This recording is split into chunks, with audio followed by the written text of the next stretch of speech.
안녕하세요. 오늘도 사연살롱을 찾아주셔서 감사합니다. 저는 현재 남편과 이혼 후 친정엄마와 합쳐 초등학교에 다니는 딸과 함께 살고 있는 30대 후반 여성입니다. 어쩌다 보니 여자 셋, 그것도 3대 모녀가 함께 살게 되었는데요. 요즘 저희 엄마 얼굴에는 매일같이 웃음꽃이 만발합니다. 사실 제가 결혼하기 전만 해도 엄마와 시간을 많이 못 보냈거든요. 저는 어릴 때부터 엄마가 이혼해 홀엄마 밑에서 자랐거든요. 아빠는 어렸던 제 기억에 술도 좋아하고 여자도 좋아해 엄마 속을 허구한 날 새까맣게 태웠는데 이렇게 살다가는 제 명에 못 살 것 같다고 이혼하셨어요. 그리고 아빠는 얼씨구나 잘됐다 하듯 저라는 혹까지 붙여 집에서 내쫓아버렸다고 하는데요. 적반하장으로 그게 아빠가 순순하게 이혼해주는 조건이었대요. 당시 저희 엄마는 직업이 따로 있는 사람도 아니었는데 정말 땡전 한 푼도 없이 어린 딸을 데리고 그 집에서 쫓겨났다고 하더라고요. 아니, 보통 이혼을 하게 되면 유책 배우자가 위자료도 주고 양육비도 줘야 하는데 아빠는 한 푼도 줄 수 없다고 딱 잡아뗐다고 하더군요. 그리고 엄마는 더럽고 치사해서 돈 달라고 매달리지도 않았다고 했는데요. 그만큼 이혼하고 싶은 마음이 더 컸기에 그냥 없으면 말지 그런 심정으로 저에게 외가인 당신 친정으로 가셨다고 했어요. 그런데 그때만 해도 워낙 옛날 사고방식의 사람들이 많을 때라 외할머니는 매정하게도 이혼하고 돌아온 당신 딸을 받아주지 않았어요. 시집 갔으면 죽어도 그 집 귀신이야. 어디 이혼을 해서 친정으로 새끼 데리고 기어와. 나는 너 못 받아줘. 시집 갔으면 그만이지. 너는 출가 외인이야. 나한테는 남이라고. 그러니까 네 서방 찾아가서 이혼 다시 모르고 코 박고 조용히 살아. 알겠어? 안 가고 뭐해? 빨리 정서방한테 가서 받아달라고 빌어. 생각해보면 외할머니는 그런 사람이었어요. 아들과 딸을 철저히 차별하고 시집 보낸 딸은 명절에도 올 필요 없다며 선을 그으셨는데 엄마는 외할머니 성격을 모르는 것도 아니면서 지푸라기라도 잡고 싶은 심정으로 외갓집을 가셨다고 했어요. 하지만 문전박대도 모자라 저런 모진 말까지 들었으니 그 상처가 어마어마했고 어렸던 저는 그날 엄마가 엄청나게 울었다는 것만 기억할 뿐입니다. 결국 저희 모녀는 엄마의 바로 위인 이모 집으로 갔어요. 그리고 딱 하루만 신세를 지고 이모가 빌려준 단돈 100만 원을 가지고 서울로 올라왔는데요. 아마 그때부터였을 거예요. 엄마가 아주 독한 사람이 되었거든요. 어렸던 저는 엄마 얼굴을 보는 게 쉽지 않았어요. 분명 상에 차려진 밥이나 제가 쓸 용돈을 보면 엄마가 집에 다녀간 것은 맞는데 도대체 잠은 언제 자는 건지 어렸던 저는 늘 엄마 걱정을 하고 살아야만 했네요. 그리고 그런 독한 마음으로 버틴 엄마는 보험을 팔며 그 진가를 발휘했는데요. 매달 보험왕은 늘 저희 엄마 차지였어요. 하지만 그때는 보험에 대한 인식이 많이 좋지 못할 때라 엄마를 무시하는 사람들도 많았는데 엄마는 늘 이렇게 말씀하셨죠. 엄마는 엄마를 싫어하는 사람은 하나도 안 무서워. 대신 돈이랑 우리 딸은 무섭지. 돈 없어서 우리 딸 굶기고 공부 못 시킬까 무섭고 우리 딸이 엄마 마음 몰라주고 엇나갈까 무섭고 엄마는 그거 2개 빼면 하나도 안 무서워.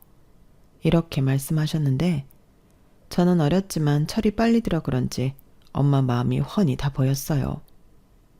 그래서 사춘기 방황도 모르고 열심히 공부하고 집안일하며 나름 모범생으로 살았는데요. 마음 같아서는 공부도 잘해서 고생하는 엄마를 기쁘게 해주고 싶었지만 그건 현실적으로 쉽지 않더군요. 열심히 하는데 잘 되지 않았거든요.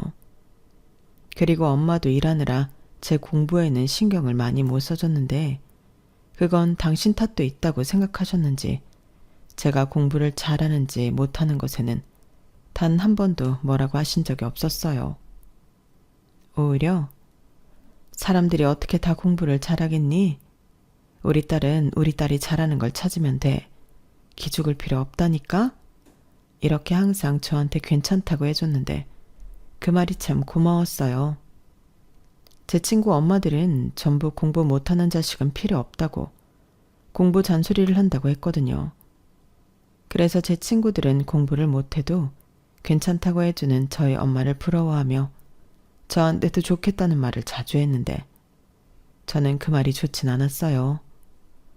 저도 공부를 잘해서 괜찮다는 말이 아닌 잘했다, 우리 딸 최고다, 그런 말이 듣고 싶었는데 그래서 성적이 별로 나오지 않아도 엉덩이 힘으로 무식하게 공부를 했죠. 그리고 그런 무식한 방법이 아주 틀리진 않았는지 명문대는 아니어도 서울에 있는 4년대 대학에는 입학할 수 있었는데요. 그날은 엄마와 외식도 하고 최고로 행복한 날이었어요. 비록 외식 후 엄마는 고객을 만나러 가야 한다며 급히 가셨지만 엄마가 저를 위해 열심히 일한다고 생각했기에 서운하지 않았죠. 그리고 혼자 고생하는 엄마를 위해서라도 저 역시 빨리 돈을 벌고 싶었어요. 이왕이면 저희 엄마 소원대로 책상 앞에서 컴퓨터 두드리며 편한 일을 하고 싶었죠. 대학 졸업 후 눈높이를 조금 낮춰 대기업은 포기하고 꽤 이름난 기업에 입사를 지원하니 제 전략이 효과가 있었어요. 그렇게 회사에 입사한 저는 월급을 받으며 사회인이 되었고 그렇게 열심히 일을 하다 남편을 소개로 만나게 되었어요. 이왕이면 비슷한 일을 하는 남자면 좋은데 남편은 일식당에서 일을 한다고 했고 처음에는 별 기대 없이 나간 자리였는데 사람이 괜찮더라고요. 남편과 제 첫 만남은 딱 그 정도였어요. 누가 먼저 홀딱 반해서 연애를 시작한 게 아니고 점점 가랑비에 옷 젖듯 가까워졌는데요. 기대가 없는 상대여서 그런 건지 어느덧 제 마음속에 남편이 자리하고 있었어요. 무엇보다 제가 이혼 가정에서 자랐다는 말을 들었을 때 남편은 금방이라도 울 것 같은 얼굴로 저더러 많이 외롭고 고생이 많았겠다며 속상해했는데 저런 착한 마음을 가진 남자라면 제 친구처럼 마누라 속을 뒤집지는 않을 것 같다는 막연한 생각이 들더라고요. 그리고 혼자 벌어 저를 대학 공부까지 다 시킨 저희 엄마를 대단하다고 입에 침이 마르도록 이야기했는데 그 부분도 좋았어요. 저 역시 뭐든 열심히 하는 엄마를 많이 좋아했고 한편으로는 존경했거든요. 그러면서 저 역시도 엄마처럼 열심히 일해 인정받고 싶다는 마음이 컸는데요. 그래서 일도 참 열심히 했어요. 남들보다 빨리 승진하고 싶었거든요. 그러다 20대 후반 남편과 결혼을 결심하게 되었고 그렇게 저는 엄마가 한 번 더 생기게 되었는데요. 툭 까놓고 제 엄마가 아닌 남편의 엄마는 제가 아는 그런 엄마가 아니었어요. 욕심도 많고 질투도 많고 세상에서 자기가 가장 돋보여야 하는 사람이었는데 그렇다 보니 시아버님 제 남편까지도 당신 손에 넣고 쥐락펴락 하고 싶어 하셨죠. 그리고 당신 아들은 물론이고 시아버님까지 저를 좋아하시는 통에 저는 빼박으로 시어머니 눈밖에 나고 말았는데요. 제가 이혼 과정에서 자랐다는 것이 아주 좋은 빌미가 되었죠. 그래도 당신 아들이 죽기 살기로 저랑 결혼을 하겠다고 하니 천하의 시어머니도 아들을 말릴 수는 없었는데요. 그렇게 저희는 상견례를 하게 되었어요. 그리고 저희 엄마를 면전에서 보게 된 시어머니는 또다시 시기 질투가 폭발하는 듯 보였는데 전에 남편한테 들은 얘기가 있었어요. 우리 엄마가 외할아버지가 그러셨는데 나이는 먹어도 철이 안 들었대. 돈 있는 집 막내딸로 태어나 자기 하고 싶은 대로 다 하고 자랐는데 이제 와서 그걸 어떻게 고치냐고. 그러니까 엄마 이겨먹을 생각하지 말고 못 살겠으면 멀리 떨어져 살라고 하시더라. 라고 하시더라고요. 그때는 저 소리가 무슨 말인가 살짝 이해가 가지 않았는데 상견례 때 모습을 보니 그 말이 무슨 말이었는지 단번에 이해가 갔어요. 분명히 한참 어린 제가 봐도 시어머니는 나이만 먹었는지 정신연령이 저보다 어렸거든요. 왜 어린애들이 대놓고 샘부리고 자기 성질대로 안 되면 악쓰잖아요. 시어머니가 딱 그랬어요. 게다가 시아버님은 공무원이라 무슨 나란히 하는 집 사모님 행세는 다 하고 사셨는데 남편의 외할아버지 말씀처럼 시어머니는 저희 엄마와 다르게 편하게 살 팔자신 것 같더군요.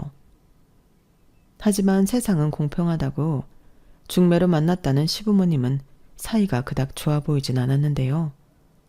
일단 시아버님이 시어머니를 많이 무시하셨어요. 그렇다고 시아버님이 경우가 없는 분은 아니었는데 시어머니가 워낙에 사리분별을 못하시니 애혼내듯 시어머니한테 훈계를 하시더라고요. 그럼 또 왜 자기한테만 뭐라고 하냐고 뿔이 나셨는데 나이는 어디로 드셨나. 제가 봐도 한숨이 절로 나오는 거 있죠. 그리고 이건 좋다고 해야 하나 나쁘다고 해야 하나 살짝 헷갈리는데 시어머니는 아무리 30년 가까이 시아버님과 살아서도 시아버님을 엄청 좋아하셨어요. 아니, 사랑받고 싶은 마음이 굉장히 컸는데 당신 욕심대로 세상의 모든 관심을 혼자 다 받아야 직성이 풀리셨죠. 그런데요, 미리부터 고백하자면 저는 시어머니가 저렇게 심각한 줄 몰랐는데요. 만약 미리 알았다면 절대 남편과 결혼하지 않았을 거예요. 제 스스로 무덤을 팔 만큼 제가 모자라진 않거든요. 하지만 그때는 정말 몰랐고 그저 시아버님의 사랑과 아들의 사랑을 독차지하고 싶어하는 특이한 분이라고만 생각했는데 어쩌면 사랑에 눈이 멀어 거기까진 안 보였는지도 모르겠네요. 처음엔 그저 그렇다고 생각했던 남편이었는데 막상 좋아하는 감정이 생기고 나서부터는 주체가 되지 않았거든요.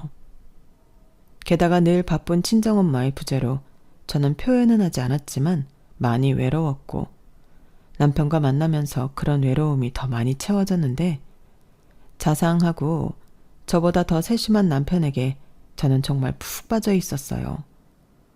그리고 당시 일식집에서 일을 하던 남편은 저한테 맛있는 음식도 많이 만들어줬는데요. 내가 결혼만 하면 평생 자기 맛있는 것만 만들어줄게. 자기는 주방에 들어올 생각도 하지 마. 이렇게 말을 하는데 어느 여자가 안 넘어가겠냐고요. 그리고 그때는 저도 남편과 하루빨리 결혼하고 싶은 마음이 컸는데 상견례 자리에서 생각지도 못했던 엉뚱한 일이 터지고 말았어요. 글쎄 시부모님이 다른 자리도 아니고 상견례에서 부부싸움 비슷하게 투닥거리셨는데 그 이유가 저와 저희 엄마 때문이었죠. 이게 무슨 말이냐 하면 시아버님의 배려심과 자상함이 문제의 시작이었는데요. 아무래도 남편 없이 혼자 참석한 저희 엄마를 시아버님이 배려해 주신 게 시어머니 눈에는 거슬렸나 보더라고요. 게다가 결혼 허락을 받으러 갈 때부터 저를 마음에 들어 하시고 좋아해 주셨던 시아버님을 시어머니는 탐탁치 않게 생각하셨어요. 그래서인지 초면임에도 불구하고 시어머니는 기회는 이때다 하시며 저와 저희 엄마를 한꺼번에 깎아내리셨어요. 그나저나 딸은 엄마 팔자 담는다고 하던데 우리 사이는 괜찮을까 모르겠어요. 듣자 하니 사별이 아니고 이혼하신 거라면서요. 그럼 남편분과는 어떻게 지내고 계세요? 제가 경험이 없어서 이혼한 부부에 대해서는 잘 몰라서요. 당신 그게 도대체 무슨 경우 없는 말이야? 조용히 못해. 내가 뭘 어쨌다고 이래? 경우가 없다고? 내가? 내가 뭐 결혼을 안 시키겠다고 한 것도 아닌데 당시야말로 왜 이렇게 오바를 해? 나는 그냥 걱정돼서 그러는 거야. 둘이 잘 살아야 하는데 혹여라도 뒤늦게 장인이라는 사람이 나타나면 어떡해? 그리고 애들도 이혼하겠다고 할까봐 걱정이 되지.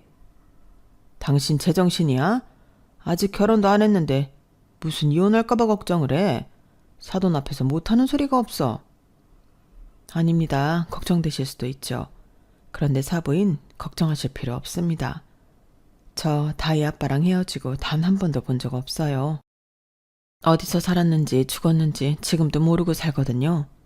이제 와서 나타날 일 절대 없으니 마음 놓으세요. 아이고 그게 마음처럼 되나요? 그래도 다희 아빠잖아요. 나중에 늙고 병들면 자식 찾아올 수도 있죠. 그렇게 두지 않습니다. 애당초 아빠 노릇한 게 없는 인간인데 제가 그 꼴은 절대 못 보죠. 그리고 그 사람 얘기는 좋은 얘기는 아니라서 이만하시는 게 어떨까요? 애들 결혼시키기 위한 좋은 자리잖아요. 사부인이 걱정하는 일은 제가 장담하는데 절대 없습니다. 아유, 죄송합니다. 이렇게까지 말씀하시는데 저희야 당연히 믿습니다. 당신 뭐해? 죄송하다고 해야지. 그리고 사부인, 이 사람이 가끔 이렇게 생각 없이 말을 하는데 이해해 주세요. 당신은 무슨 죄 졌어? 뭘 자꾸 죄송하다고 하고 이해를 해달래? 상견례는 이런 거 저런 거 허심탄회하게 다 이야기하는 자리야. 애들 결혼하고 문제 생기면 안 되니까. 그리고 왜 자꾸 나만 사돈 앞에서 까내려? 당신 진짜 계속 이럴 거야? 좋은 자리에 나와서 왜 이래? 죄송합니다. 저희가 이렇게 살아요. 그나저나 저희 아들한테 들었는데 정말 대단하십니다. 무슨 보호망이시라면서요? 네? 아유, 왕은 무슨 그냥 먹고 살려고 열심히 하다 보니까 그렇게 됐네요. 저는 우리 딸 잘 키울 욕심밖에 없었거든요. 그래서 아빠 없이 키웠지만 부족함 없이 키우려고 노력 많이 했는데 그래도 부족한 게 많을 겁니다. 성에 차지 않아도 예쁘게 봐주세요. 여부가 있을까요? 차고 넘치게 너무 감사하기만 한걸요. 이렇게 귀하게 키운 딸을 저희 아들한테 주셔서 감사합니다. 이제 한 가족이니 우리 자주 봐요. 어머머? 무슨 사돈지간끼리끼리 자주 봐. 당신 진짜 왜 이래? 오늘 왜 이렇게 오바를 하는 건데? 죄송했다가 감사했다가 아주 난리도 아니네. 당신이 자꾸 이러니까 우리가 미치는 것 같잖아. 저기 사돈, 저는 솔직한 사람이라서 그냥 편하게 얘기할게요. 저는요, 원래 걱정이 많은 사람이에요. 엄마 마음이 다 그런 거잖아요. 이왕이면 좋은 집에 장가 갔으면 하는 마음이요. 하지만 자식 일이 내 마음대로 되는 것도 아니고 또 지들이 좋아 죽겠다고 하니까 그냥 시키는 건데 이거 하나만 꼭 알아주세요.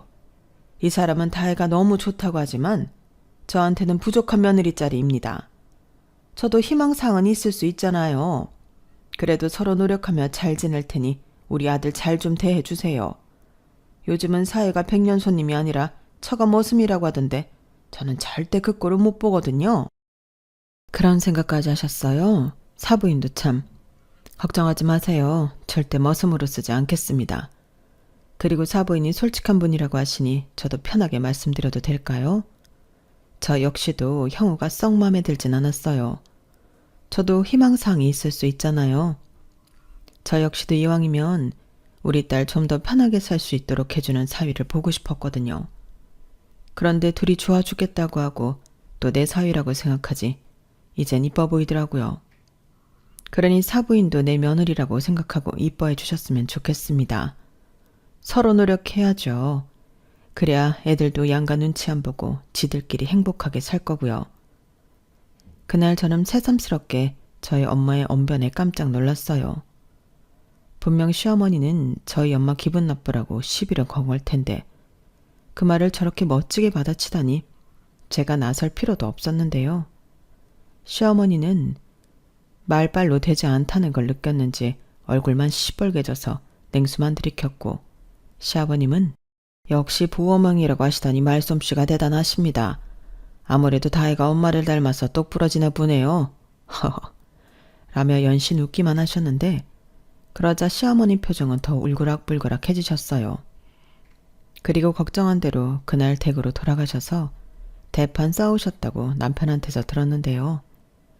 자기 마누라 개망신 시켜놓고 뭐가 그렇게 좋아서 신났냐고 그렇게 악을 쓰셨다고 하더라고요. 이 정도 이야기하면 보통은 저런 시어머니를 보고 어떻게 결혼을 할 생각을 했어? 자기가 자기 발짝 꼬았네.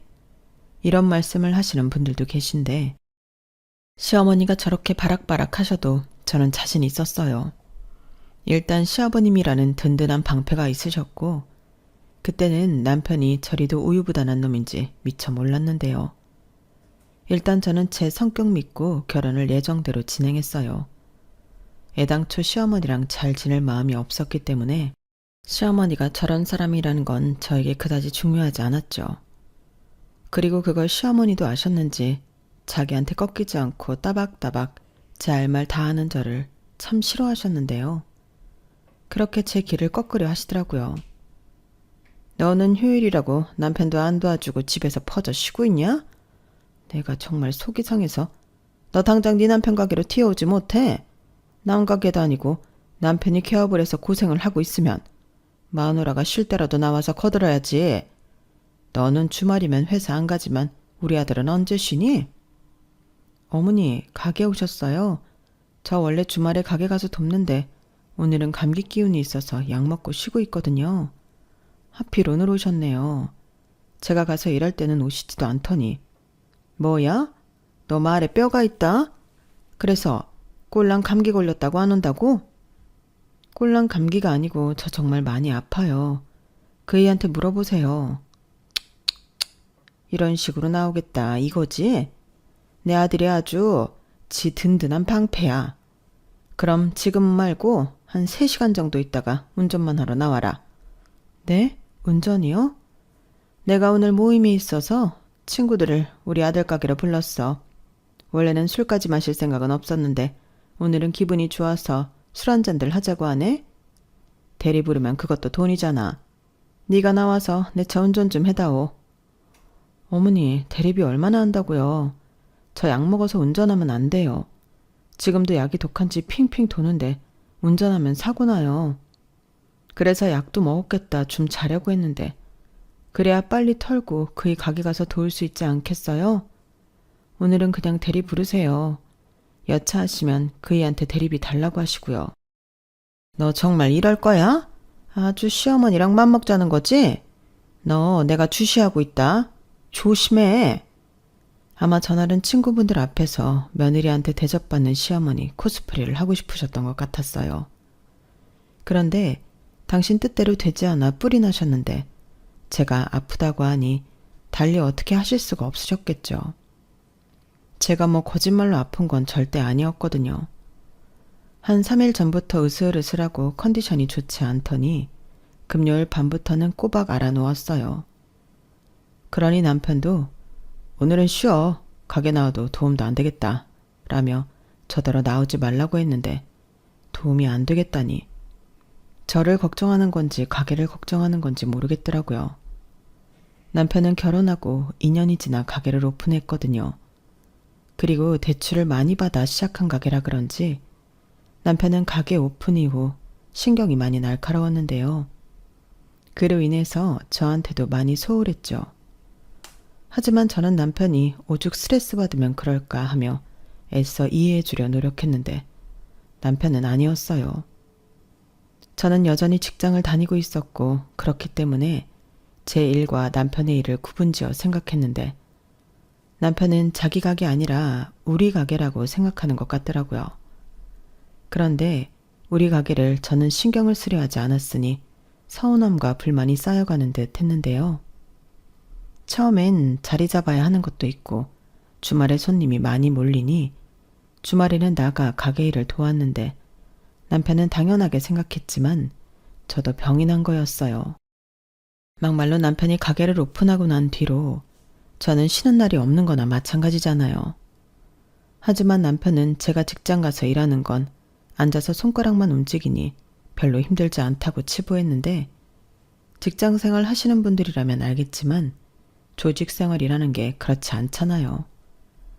그래서 저 딴에는 억울하기도 하고 회사를 다녀본 적이 없는 남편이라 그러나 보다 이해도 하려고 노력했는데 어느 순간부터 저도 왜 나만 계속 이해를 해줘야 하나 정신이 번쩍 들었어요. 그리고 그 즈음 임신까지 했는데요. 기쁜 일인 건 맞지만 마냥 기뻐할 수는 없었어요. 저만 죽어날 것이 분명했으니까요. 그리고 기뻐하는 남편과 시부모님에 비해 저는 육아까지 추가되어 힘든 시간을 보내야만 했는데 설상가상으로 오픈하고 1년 뒤 남편의 가게는 매출이 뚝 떨어져 집안에 비상이 걸렸어요. 식구도 늘었는데 수입이 줄어들었으니 그것만큼 난감한 일이 없더라고요. 게다가 제가 출산휴가에 이어 육아휴직까지 하고 있었기 때문에 돈이 더 없었는데요. 그땐 친정엄마가 남편 몰래 많이 도와주셨어요. 제 통장에 100만 원, 200만 원씩 매달 입금을 해주셨는데 그게 일회성도 아니고 매달 그런다는 게 쉬운 일이 아니잖아요. 하지만 친정엄마는 혼자 있는 당신은 돈 쓸 일도 없다며 남편한테 얘기하지 말고 생활비로 쓰라고 하셨는데요. 남편은 장모가 도와주는 거라는 걸 전혀 눈치채지 못했죠. 그저 제가 어디서 비상금이라도 잔뜩 꼽을 쳐놓은 줄 알고 있었는데 내 돈은 지 돈이라고 생각하는 건지 아주 당연하게 여보, 나 30만 원만 줘 라고 하는 거 있죠. 하지만 제가 미쳤나요? 그 돈을 주게요. 그러니 저희는 그때부터 자주 싸웠어요. 아무리 애틋한 견우직녀도 돈 문제 앞에서는 원수가 되는 거죠. 그리고 원수된 남편은 모지리의 효자가 되었죠. 아무리 능력 없는 아들이라도 우리 아들 지켜 세워주니까 남편은 자기 엄마라면 아무 소리도 못했어요. 장사가 안 돼서 힘들다는 소리도 못했고 허구한 날 친구들 끌고 와 몇십만 원씩 음식을 먹고 가도 그 돈을 달라고도 못했는데 제 입장에서는 속이 터질 수밖에요. 저런 인간인 줄 알았다면 외로움이고 나발이고 축구 공 차듯 뻥 하고 힘껏 차버릴걸. 그제야 저는 제 손으로 정성스럽게 제 무덤을 팠다는 걸 알았는데요. 정말이지 자식 때문에 참고 살았네요. 제 딸한테는 이혼 가정 어쩌고 하는 꼬리표는 달아주고 싶지 않았거든요. 대신 남편이고 시어머니고 저는 제 할 말은 죽었다 깨어나도 하고야 말았는데요. 전에 친정엄마가 그랬어요. 엄마가 참으면 네 딸도 커서 참고 산다? 그게 딸이야. 네 시어머니가 너 상견례 때 그랬지? 딸은 엄마 팔자 담는다고. 나는 그 말이 아직까지도 내 속을 뒤집는다. 그래, 너는 내 딸이니까 닮았겠지. 근데 봐봐, 좋은 것만 닮았잖아. 네 딸도 그렇게 키워. 이렇게 말씀하셨는데 저도 딸 가진 엄마가 되고 보니 엄마가 무슨 마음으로 그런 당부를 했는지 알 것 같았어요. 그래서 더 당당하게 살려고 노력했는데 그러다 정말 이대로면 안 되겠다 할 정도로 남편의 가게가 힘들어졌어요. 이제 그만 고집 부리고 가게 정리해. 장사해도 손해라면서 그런 멍청한 짓을 왜 하냐고. 왜 하긴 죽지 못하니까 하는 거지. 장사해도 손해지만 그래도 희망은 있잖아. 근데 이거 접으면 뭐 남아? 빚잔치하고 아무것도 없는 거야. 우리 빈손 되는 거라고. 아니지. 가게 낸다고 지금 빚만 남는 거지? 그렇다고 더 가면 낭떠러지 빚더미에 올라가는 걸 뻔히 알면서도 가게를 못 접는다고? 직원 월급도 못 줘서 혼자 하잖아. 신경 꺼. 언제는 우리 가게 아니고 내 가게라며. 내 가게 내가 알아서 할 테니까 너는 애나 키워. 하유, 애는 뭐 거저 키워? 남편이 돈을 안 갖고 오는데 내가 어떻게 애를 키워? 자기 비상금 있잖아. 왜? 이제 비상금 다 떨어지고 없냐? 비상금 같은 소리 하네. 그거 비상금 아니거든? 나는 애당초 비상금에 빗자도 꺼낸 적이 없어. 그럼 그 돈은 뭔데?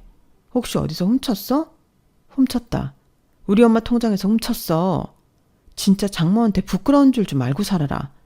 아니면 당신만 좋다는 어머니한테 가서 돈 좀 달라고 해. 왜 여기서 우리 엄마 얘기가 나와? 나는 뭐 알고 썼냐? 장모님은 돈도 많아. 아직도 보험이 잘 되나 보지?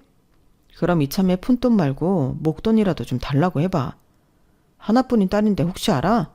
해줄지. 미쳤네. 그 입 안 닫아? 학교 다닐 때 염치라는 건 안 배웠냐? 뭐야? 너 지금 나 무시하냐? 나도 대학 나왔거든.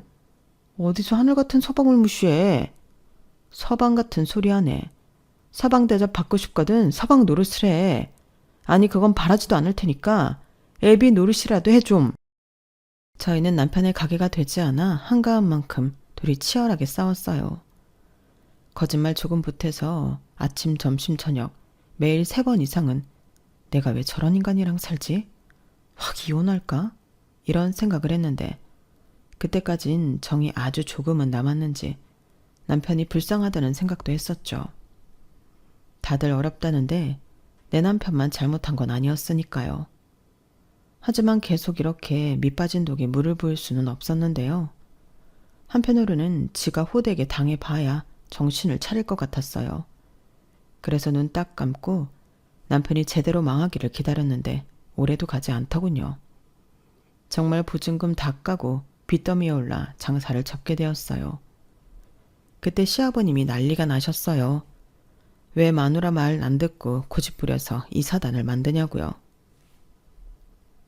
지가 모자라면 현명한 마누라 뒀다 뭐해.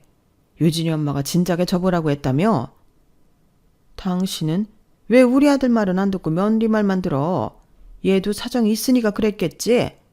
당신 누구 아빠야? 팔은 안으로 굽는데 왜 당신 팔만 밖으로 굽어? 감싸고 돌걸 돌아. 아휴, 아무튼 나는 도와줄 돈도 없고 그럴 마음도 없다. 네가 저지른 짓 네가 수습해. 왜 사고는 네가 쳐놓고 남더러 책임져 달래? 아빠는 남이 아니잖아. 나도 진짜 이러고 싶지 않아서 여태 도와달라는 말도 못했는데 좀 도와줘. 또 후자금 뭐 그런 거 준비해놓은 것도 없어? 막말로 내가 장남인데 엄마 아빠 노후는 내가 책임지지. 그러니까 그 돈 있으면 좀 내놔봐. 지랄하네. 네가 우리 노후를 책임져? 나는 싫다. 그래. 니네 엄마나 데리고 가서 좀 책임져라. 왜 갑자기 거기에 나를 찍어 붙여? 노후는 뭐 새장가 가게? 그래. 중매로 콧게서 이만큼 살았으면 됐지. 쟤 망하는데 당신이 일조했잖아. 오만 사람들 다 데리고 가서 거기 가서 기분 내고 며느리 흉보고 사람들이 다 뒤에서 수군거려. 웃겨. 다들 와서 좋다고 처먹을 때는 언제고 우리 아들 조금 힘들어졌다고 곳에 그 주둥이를 놀리고 사나? 내가 뭐라고 했어? 다 부질없는 짓이라고 했지? 이 집에서 야무진 건 우리 며느리 하나야. 또 시작이다. 아주 며느리가 좋아 죽지? 왜? 며느리가 당신 첫사랑이랑 닮았니? 처음부터 수상하다 했어. 왜 그렇게 챙겨? 왜 그렇게 예뻐해? 아니다. 제 엄마한테도 그랬지? 뭐야? 왜 그래? 뭔 개소리야? 왜 사람 이상한 놈 만들어? 나는 성실하고 열심히 사는 사람 다 좋아해. 여태 나랑 살아놓고도 아직도 그걸 몰라. 당신 그거 자격지심이야.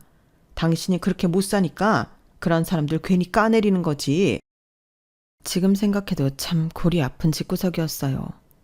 그나마 정상은 시아버님 한 분이셨는데 남편은 왜 하필 시어머니를 닮았는가 짜증이 나더라고요.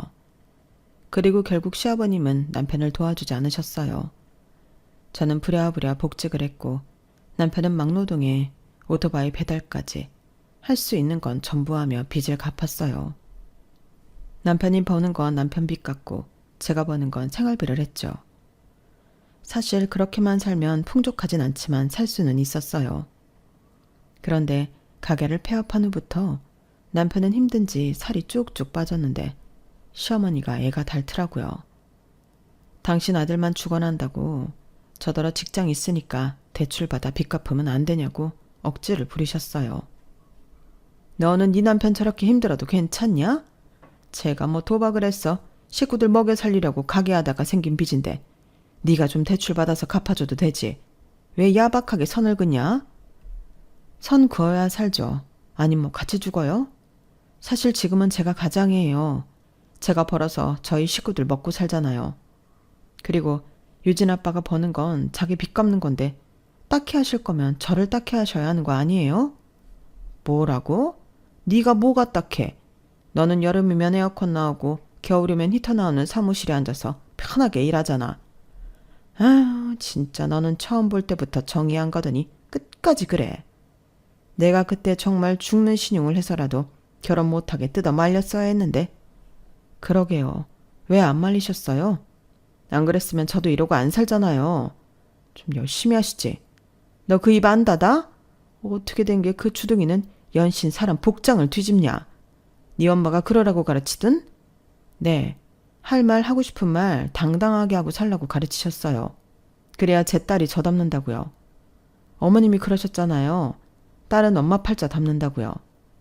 제가 여기서 죄 없이 어머니한테 지면 저희 유진이도 그런 것만 배우면 어떡해요. 저는 그 꼴은 절대 못 봐요.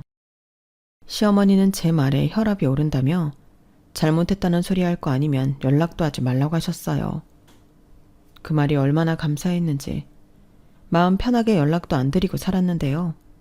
단 2년 정도 남편이 고생하며 돈을 버니 빚도 어느 정도 갚았다고 하더라고요.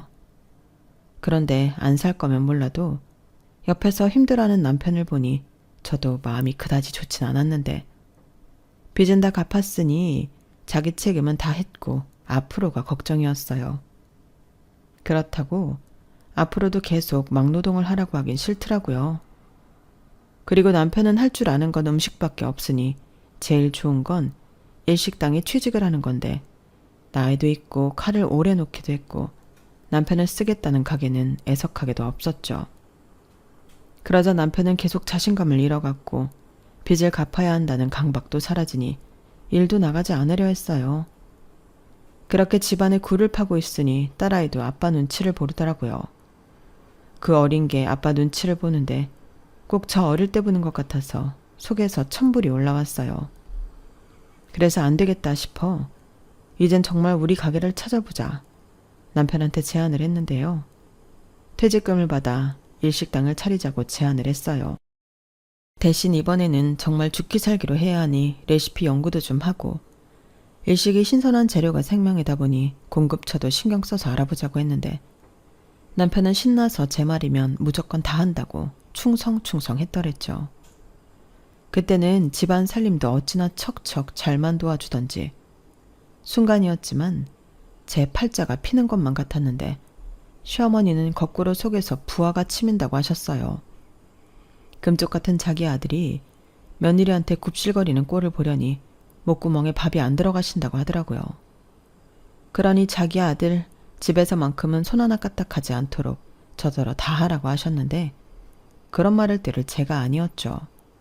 막말로 그 가게를 누구 돈으로 하는데요.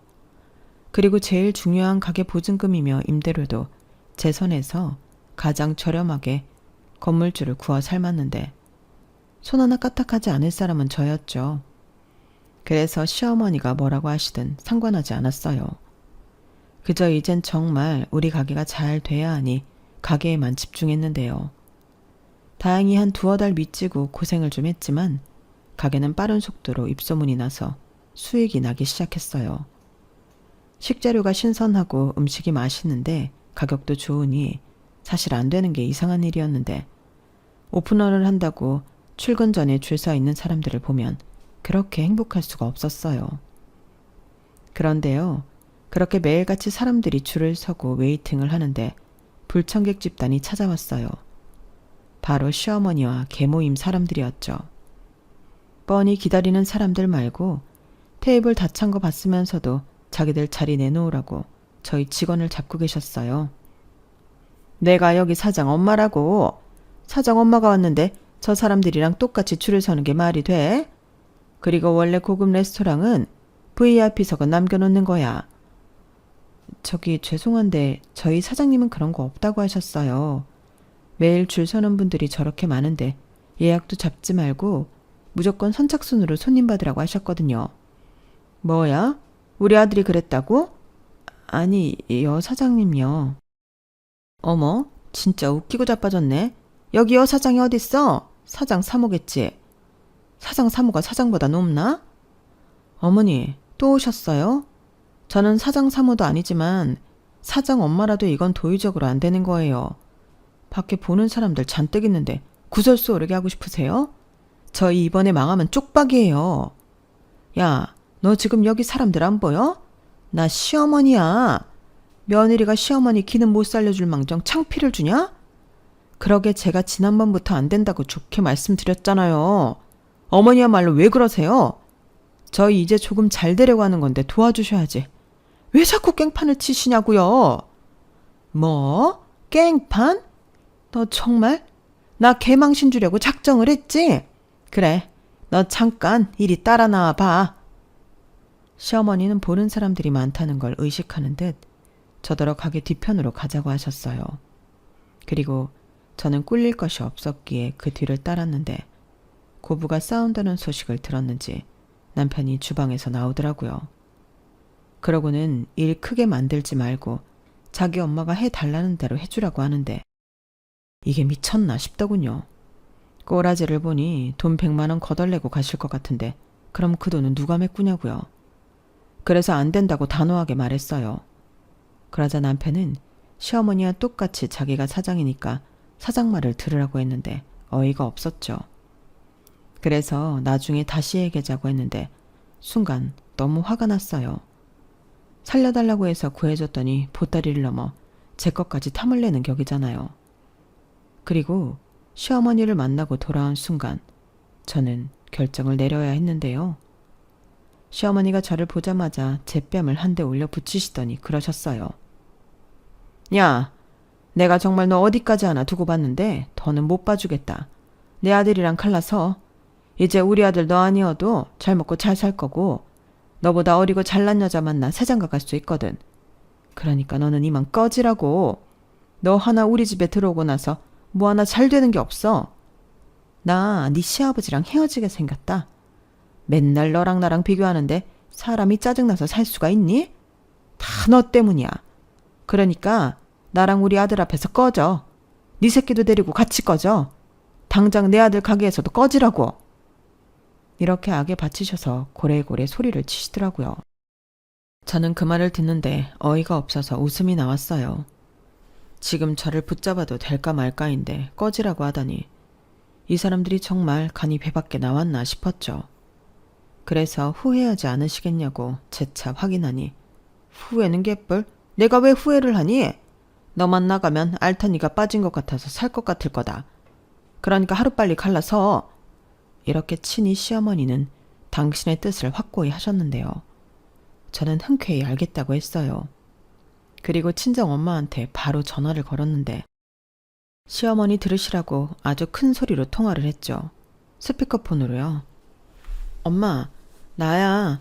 우리 시어머니가 나더러 정서방이랑 헤어지라고 하네. 내가 너무 싫대.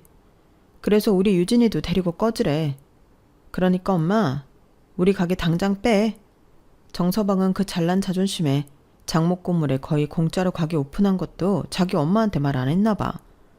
나도 정말 지긋지긋하다. 그냥 이혼하고 엄마처럼 우리 딸 열심히 키울래.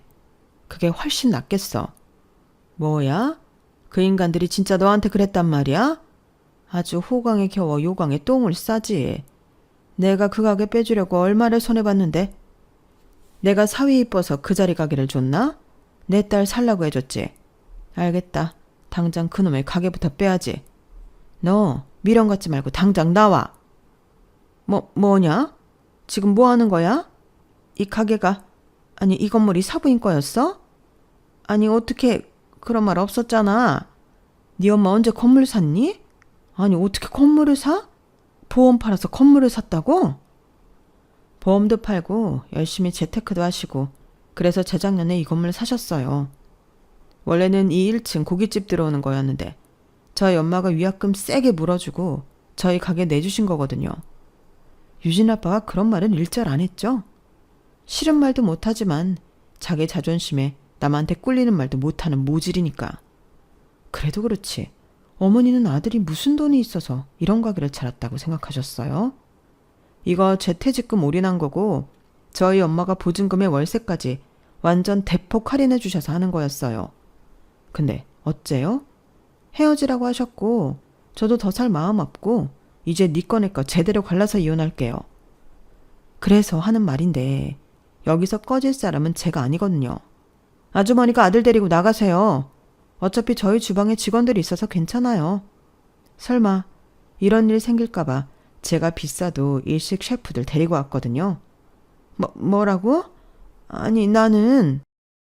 시어머니는 아까까지만 해도 소리 지르며 잘만 떠들더니 갑자기 말을 더듬기 시작하셨어요. 그리고 똥마려운 강아지 마냥 어쩔 줄을 몰라 하셨는데 남편이 불안했는지 모습을 나타내더라고요. 그리고는 저한테 쩔쩔매는 자기 엄마를 보고 저한테 확인도 하지 않고 화를 냈는데 시어머니는 그러지 말라고 말리고 남편은 기세등등하게 저한테 몰아붙이고 가관도 아니었어요. 그리고 그런 장면은 가게 CCTV에 고스란히 찍혔는데요. 남편도 모든 사실을 알고는 자기 엄마를 원망하며 좌절했어요. 그리고 협의 이혼 안 하면 소송하겠다고 하니 남편이 매달리고 난리도 아니었어요. 당연히 그랬겠죠. 쥐뿔 아무것도 없는 남편이 제가 없으면 밥이나 먹고 살겠어요? 게다가 시부모님도 이혼이 임박인데 벌이도 없는 자기 엄마랑 뭐 어쩌고 살게요? 그러니 죽자 살자 저한테 매달리기 시작했는데 이미 확고하게 마음을 먹은 저를 설득할 수는 없었어요. 그리고 한번 마음먹으면 빠꾸가 없는 저희 엄마 성격상 가게부터 정리시켰는데요. 계속 장사하고 싶으면 제대로 보증금이랑 월세 내놓으라고 하니 지가 사장이라고 뻐길 때는 언제고 남편은 아무 말도 못했어요.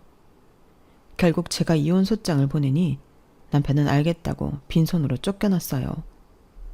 시아버님이 시어머니한테 방 얻어 살라고 1,000만 원을 위자료로 줬다고 하더라고요. 그러니 남편은 그 집으로 들어가게 되었는데 당장 돈 버는 사람이 없으니 남편이 죽어도 다시 하기 싫다던 막노동을 다시 하게 되었어요. 그리고 틈틈이 저를 찾아와 빌고 또 시어머니 역시 부빌 때는 저밖에 없어 미안하다 사정사정 했는데 기가 막혔네요. 아가 미안하다. 내가 그때는 귀신에 씌었나 봐. 아 내가 미쳤지. 너 같은 애가 또 어딨다고. 너한테 할 말 없다. 정말 미안해. 네가 우리 아들 한 번만 봐주면 다시는 내가 너한테 안 그러마. 정말이야. 막말로 우리 아들이 잘못한 건 없지 않니? 다 부족한 나 때문이지. 내가 니들 앞에 안 나타날게. 죽은 듯 살게. 그러면 되잖니. 아니다. 내가 니네 엄마한테도 가서 빌게. 사실은 부러워서 그랬어. 쥐뿔 아무것도 없는 여자가 돌도 잘 보고 당당하니까 배알이 꼬여서 미안하다. 시어머니는 이렇게 연신 안 나오는 눈물을 쥐어짜며 사정하셨어요. 하지만 이제 와서 후회한들 한번 결심한 일을 바꾸고 싶진 않았어요. 저도 그 엄마의 그 딸이라 한번 정하면 무르는 법이 없거든요. 그래서 포기하시라고 사정 봐서 애 양육비는 천천히 받겠다고 했는데요. 결혼할 때 남편이 해온 건 그대로 줬어요. 그래야 그 인간도 저한테 따지고 말고 할 빌미가 없죠. 어차피 그래봤자 남편이 들고 온 건 별로 없어서 아쉽지도 않았거든요. 그리고 위자료 뜯어내야 하는데 그거 안 하는 대신 연락하지 말라고 약속도 야무지게 받았는데 이혼이 확정되던 날 저는 해방을 맞은 독립군의 심정이었어요.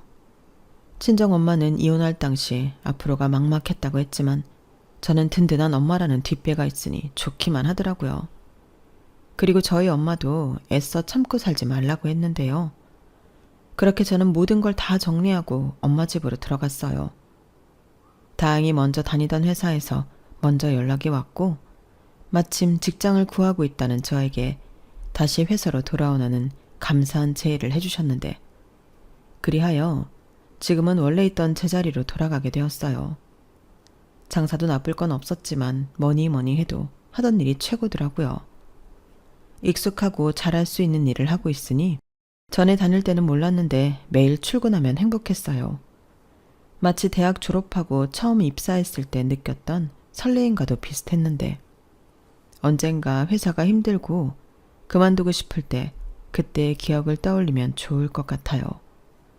제가 떠나보니 알게 되었거든요. 제가 회사를 너무 좋아한다는 걸요. 그리하여 지금은 신나게 일하고 또 엄마와 저희 딸과 행복한 일상을 보내고 있는데요. 남들은 팔자 센 이혼한 모녀가 산다고 수군거릴 수도 있겠지만 저는 지금이 제일 만족스러워요. 엄마와도 시간을 자주 보낼 수 있으니 어릴 때 한이 풀리는 것 같고 저보다 저희 딸을 더 잘 챙겨주는 엄마가 있어 너무 든든하기만 한데요. 남편과 살 때를 비교하면 삶의 질이라는 게 차원이 달라요. 매일 엄마가 해주는 맛있는 밥을 먹고 밤마다 엄마와 TV 드라마도 보고 수다도 떨고 하루를 마감하는데 이보다 더 좋을 수가 없는 거 있죠. 저희 엄마는 똘똘한 건물 덕에 이젠 달리 일을 하지 않고 계십니다. 그 덕을 이젠 제가 톡톡히 보고 있는데 이제부터는 제가 엄마한테 효도하면서 살려고요. 그저 저희 엄마는 건강하게만 오래오래 사셨으면 좋겠는데 이제부터는 못해본 거 전부 다 하고 많은 추억을 만들며 살아갈 거예요. 딸은 엄마 팔자 닮는다는 말 사실 별로 듣기 좋은 말은 아니었는데 저는 당당하게 이렇게 말하고 싶네요. 저는 엄마 팔자를 닮아 이렇게 호강하고 산다고요. 반면 전 남편은 누굴 닮았는지 고생만 옴팡지게 하며 살고 있는 것 같은데 평생 그렇게 저라는 복덩이를 놓친 걸 후회하고 살았으면 좋겠습니다. 이상 제 사연은 여기까지였어요. 사연이 쓰다 보니 많이 길어졌는데 끝까지 들어주셔서 감사해요. 추운 계절이 지나고 어느덧 따뜻한 봄이 찾아오듯 여러분들의 인생에도 따뜻한 온기가 가득하시길 진심으로 바라며 안녕히 계세요. 고맙습니다. 여러분, 사연 댓글에 응원과 현명한 조언 부탁드려요. 좋아요와 구독은 저에게 큰 힘이 됩니다. 오늘도 좋은 일 가득하세요.